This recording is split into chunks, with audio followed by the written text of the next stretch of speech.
Kahapon po dito sa Camping-Pin, tinamaan po kami ng buhawi. Sobrang lakas! Ayun o! Oh! Oh!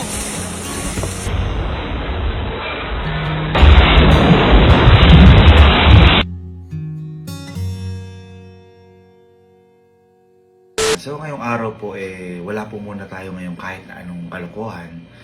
Dahil kahapon po may nangyari po dito sa Camping-Pin. Hindi po namin inakala na mangyayari po ito dahil buong buhay po namin hindi pa po namin ito nararanasan. Dahil kahapon po dito sa Camping-Pin, tinamaan po kami ng buhawi. Opo, tama po yung narinig nyo. Tinamaan po kami ng buhawi. Hindi ko nga po alam kung talagang buhawi po ito kasi sobrang bilis po ng pangyayari. Natutulog po kasi ako dito sa may kwarto ko po noon. Nagulat na lang po ako, parang may lumilindol na parang inaangat po yung bubong namin. Parang yumayanig po talaga, kaya akala ko po talaga lindol yung nangyayari. Nung paglabas ko po dito sa pinto na to at sumilip lang po ako dito kasi glass po yung mismong pinto ko po dito sa labas. Nagulat po ako, ang nakita ko lang po, kulay puti po na hangin, na purong puti po na hangin na gumaganon lang po na sobrang bilis. Kaya natakot din po ako, hindi po kagad ako lumabas. Actually, nakita pa nga po ito ng tropa ko, yung best friend ko si Louie. Nagbablog pa nga po siya kasi bigla po talagang lumakas po yung ulan ng mabilisan po. Bigla lumakas yung ulan at saka bigla pong humataw po yung mismong hangin na sinasabi ko. Ito po, papakita ko po sa inyo yung ginagawa po ni Louie. Nagbablog pa nga po si Louie dito. Ito po. Sobrang lakas ng ulan dito mga partner, no? At thank you sa pagpasa sa akin ng balitang ito. At kung makikita nyo sa weather forecast na ito ay sobrang lakas ho ng ulan mga kaibigan. Ayan ho, nakita nyo sa akin likod, ayan ho, ang glass house. Sobrang lakas ho ng ulan dito. Hindi ko alam kung ano yung malakas, yung tama ko ho ba o yung ulan. Pero feeling ko yung ulan ho yung mas malakas, no? Ayan ho, masalukuyan kaming sinasagsag ng malakas na ulan dito. At kung nakikita nyo yung itim na ano na yan, hindi ko alam Hindi ko alam kung bakit malakas yung ulan, pero ang lakas ng ulan dito. Grabe oh. Naririnig nyo ho ba? Ayun oh, umakampas ho yung ano. Sobrang lakas po ng ulan, grabe. Asahan ho natin ang paghangin. Ayun, naku. Sobrang, ay puta yun, pasok na ako. Gago, lakas. Shit. Ako napakalakas. Sobrang lakas, ayun oh. Oh! Gagi ka! Sobrang lakas! Ayan, nakita niyo po, sobrang lakas po talaga. As in parang, kumbaga parang dumaan sa baba yung hangin. Ganun po kabilis yung nangyari. Kaya po ako, nung nawala na po yung hangin na yun, nung nakita ko, lumabas na rin po ako agad. At nagulat po ako sa dinatnang ko po kasi hindi ko po inakala na sa loob ng 5 segundo po ata o 6 na segundo o 4 na segundo, ganito po yung mangyayari po dito sa may Camping-Pin. Ito po yung nangyari. Parang napakalakas ng ipo-ipo. Kami na tinaob yung kubo natin. Ay! Makataob nga! Gagi ka! Boy, kaya kanina, Oh! yung ano namin, yung bubong, parang umaakat. Utang ina, tinaob pa rin yung kubo. Gagi ka! Uy, wala na bibili niyan! Pati yung cord. Uy, yung speaker! Ako yung bilyaran. Boy, ipo-ipo to. Boy, sarado niya. Biglang gumanon lang, isang umulan. Biglang ikot. Eh, nagpatawa sa kagad oh. Wala pang 30 seconds. Boy, yung ano yung mga magpapatawag ng kubo. Boy, ano mo, Grabe, natanggal nga, boy! Ano po yung ilaw nakit ng ganong ipo-ipo, promise. Parang inaangat yung bubong ko. Tapos nakita ko CCTV, ay umiikot na. Oh? Ipo-ipo. Ipo-ipo pala yun? Napakalaki ng ipo-ipo. Dito mismo sa Arnold tumama. Nakita sino magpapatawag ng Kubo. kubo. At saka ng mga, ang tawag doon, Railings. natin na ano. Boy, pati billboard, bagsak. Pati billboard, bagsak. Eh sige nga, paano mapapatawag yung paso? Napakabigat nun. Tama. Boy, yung gate na lang! Pati yung cord. Yung gate! Yung gate na lang. Oo. Automatic gate pa yan. Paano kasi Oo. yan? Hanip. Baka na buti, nasis kayo dito, gago. Ano sa kabila, yung asin doon yung malaki. Ha? Paano? Putang ina, bagsak yung puno. Gagi, bali nga. Malaki yan. Takas yan. Puta, bali oh. Boy, taob yung mga puno oh. Sa harap po. Sa harap. Baka napagsado na. Kamusta kaya sila dyan? Check with glass house. Oh my God. Nandito pa sa glass house. Ayan, ala naman dito. Okay. Basta parang nataon din na mismong yung ipo-ipo nasa may gitna ng bahay namin. As in, sobrang bilis ng pangyayari. Oh my God. Ang mga na-experience na namin, yung napakalakas na ulan. Pero yung napakalakas na hangin na ganun. First time ko po naka-experience nun. At saka wala pong bagyo ngayon ha. Wala pong bagyo. Ayun o, parang ganyan lang po kanina. Normal lang po na ulan. Biglang gumano na lang.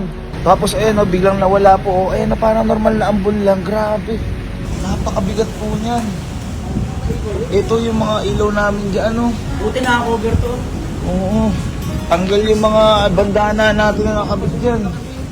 Oh, ito pa. Gaano kalaki yan? Gaano kabigat yan? At mas gaano kabigat yan? Yung upuan, Oh, tamo nga. Yung upuan, nilipad dyan. Yun na lang. Ito, tingnan niyo, ito po yung sinasabi ko sa iyo. Ito po yung billiard ng ano, yung ilaw ng... Ito po, nakapako ho yan. Naka-intact po yan na maganda. Yan, ayan po. Pero lahat po yan tinanggal ng ipo-ipo. Woo! Eri na lang, oh. Eri na lang, parang napunta dyan yan, oh. O, umakap sa tayo sa bilyaran. Guys, mali pala ako. 30 seconds umulan lang na malakas. Pero yung paghampas, mga 5 segundo lang. 5 segundo lang, grabe naman. sira yung kuko yun. Oh, sige, ikaw nga, kaya mo ba ibangon yan? Kahit easy tayo, hindi natin mabangon yan. Sige na lang, walang mga nabangon. Pero nakafix po lahat yan. Tinano, ng 5 seconds lang.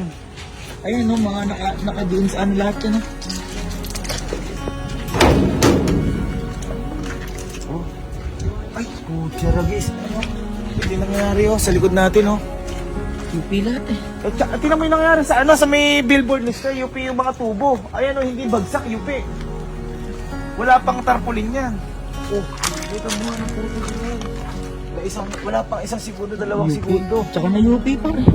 Yan po yung nangyari sa may camping. Halos buwal po lahat. Yung kubo, hanggang ngayon nga po, hindi pa rin po ako makapaniwala. Kasi ang dami pong bumuhat po ng kubo na yun. Yung mga fence po namin, nasibak po talaga yan. At saka yung sa mga gate nga po namin, sa may tambayan po namin doon, sira po talaga lahat.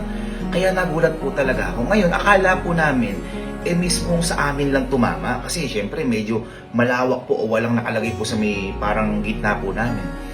Mismong doon din po pala sa mga kapitbahay po namin, tinamaan po sila. Kaya hindi po namin alam kung mismong sentro po yung barangay po namin tinamaan. At ito po ibang nangyari po sa barangay po namin.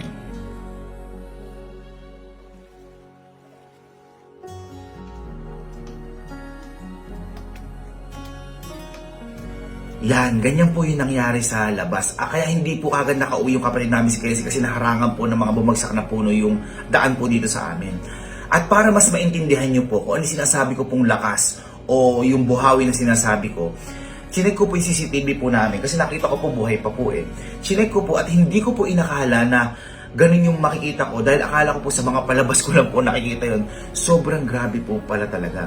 Hindi ko lang po nasabi kanina na meron po kami isang kasamahan po dito na malapit po siya sa may, ando po siya sa may garahihan at nung pumasok po yung buhawi, tinangay po siya at kumapit na lang po siya sa may mismong poste ng garahihan po namin doon sa may sasakyan. Para po mas maintindihan nyo po, ito po yung nangyari po. Nang ilang segundo lang, tingnan nyo po yung nangyari sa may CCTV kung paano po or kung gaano kalakas po yung sinasabi ko pong buhawi. Ito po.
Yan, sobrang grabe po talaga, di ba po? Kung nakita nyo, hindi ko po akalain na tatama po ng ganun kabilis.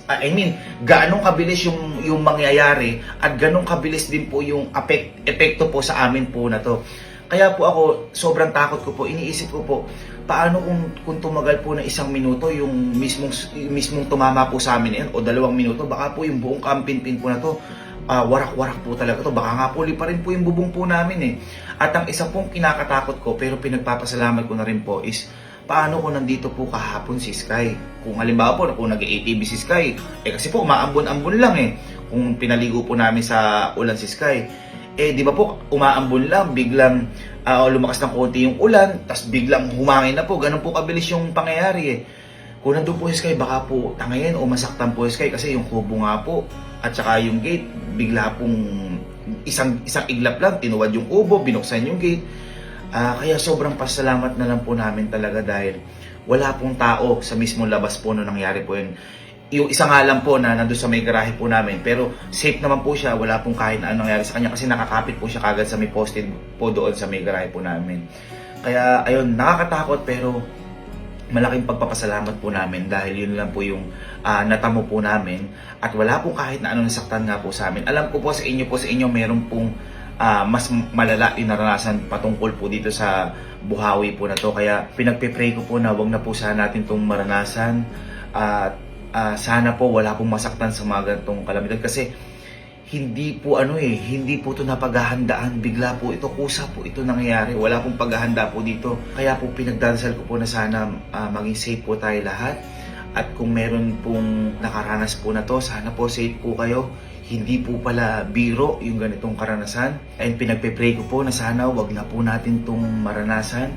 Kaya po ngayong araw, ayan, medyo naka-recover naman po kami after po ng tama po na yun nung gabi. Pinagawa na po namin yung mga gate kasi naka-electric fence po kami dito.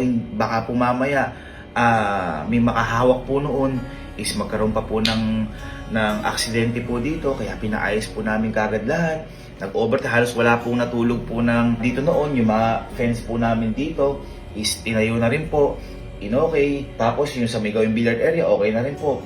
Inayos na rin po namin. Sobrang lang po, sobrang nakakatakot lang din po dahil iniisip po natin yung iba ko pong kababayan dyan na paano kung halimbawa kakasimula pa lang po ng halimbawa nagpatayo po ng bahay, biglang nangyari po yung ganito. Sobrang nakakalungkot po, sobrang nakakatakot.